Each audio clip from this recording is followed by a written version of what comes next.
खुलुमबाय लोगोफोर, नोंथांमोनखौ बड' इनफ' पइन्ट चेनेलाव बयखौबो बरायनाय बावहरग्रोनाय जाबाय। आं दिनै नोंथांमोननि सिगाङाव आगस्ट दान 2025 मायथाइनि कर्क राशिनि दानसेयारि फानजामुथिनि सायाव भिडिअ लानानै फैदों। आसा खालामो नोंथांमोना भिडिअखौ नायना मोजां मोनगोन। कर्क राशि। कर्क राशिनि सुबुंफोरनि थाखाय आगस्तनि दानखौ गलाय-गथाय खालामनाय जागोन।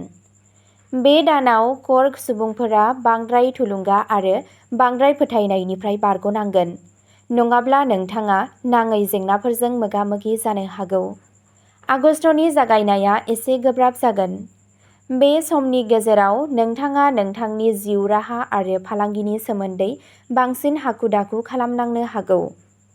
फिसा-फिसा हाबाफोरखौ फोजोबनो थाखाय नोंथाङा उफ्रा नाजानाय आरो गोब्राब नाजानायनि गोनांथि जागोन आरो जायफोरा नोंथांनि खामानिखौ हेंथा होनो थाखाय अरायसम फाव फान्दायबाय थायो, बिसोरनिफ्राय जोबोद सांग्रां जानाया गोनां। जुदि नोंथाङा फालांगियाव दं, अब्ला नोंथाङा आगस्तनि जागायजेन्नायाव लेनदेनफोराव जोबोद सांग्रां जानांगोन। आगस्तनि नैथि सप्तायाव नोंथाङा नोंथांनि जेंनाफोरखौ एसे बाङाइ जानाय नुनो मोनगोन। बे समाव नोंथाङा नोंथांनि जिउ राहा आरो फालांगियाव लासै-लासै दावगानायखौ नुनो मोनगोन। नोंथाङा नोंथांनि खामानि मावनाय रोखोमाव जाफेरै सोलायनाय लाबोनो नाजानो हागौ। मख'जाथाव दि नोंथांनि थांखिफोरखौ नोंथांनिनो सुबुंफोरा गोबां मदद होगोन। बे समाव नोंथाङा नोंथांनि सुथुरफोरनि बेरेखा हान्जानि बाथ्रा सानालासे गावनि थांखिनि फारसे दावगालांनो नाजागोन। दाननि नैथि खावसेयाव नोंथाङा बिजिरसालिजों सोमोन्दो गोनां आयदायाव मख'जाथाव रेहाय मोननो हागौ।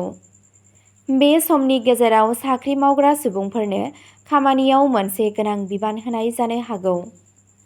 कर्क राशि गोनां सुबुंफोरा बे दानाव गावसोरनि सोमोन्दोखौ साबसिनै लाखिनो थाखाय गावसोरनि बिबुंथि आरो आखुखौ सामलायनो गोनांथि जागोन।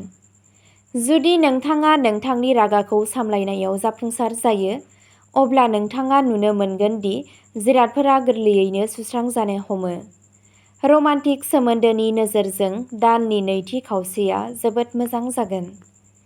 बे समाव जेब्लाबो नोंथांनि मोजां मोनलायनाय लोगोरिजों गोरोन्थि बुजिलायनाया स्रां जागोन।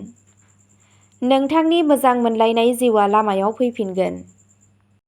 कर्क राशिनि सुबुंफोरा फेग्रा मुवा बाहायनायनिफ्राय गोजानाव थानो नाजानांगौ आरो सावस्रिजों सोमोन्दो थानाय जेंनाफोरनिफ्राय बारग'नो थाखाय गावसोरनि आदार आरो जिउ खुंनायखौ साबसिन खालामनांगौ। अब्ला दिनैनि कर्क राशिनि आगस्त दाननि दानसेयारि फानजामुथिया एसेनोसै। गोजोन्थों।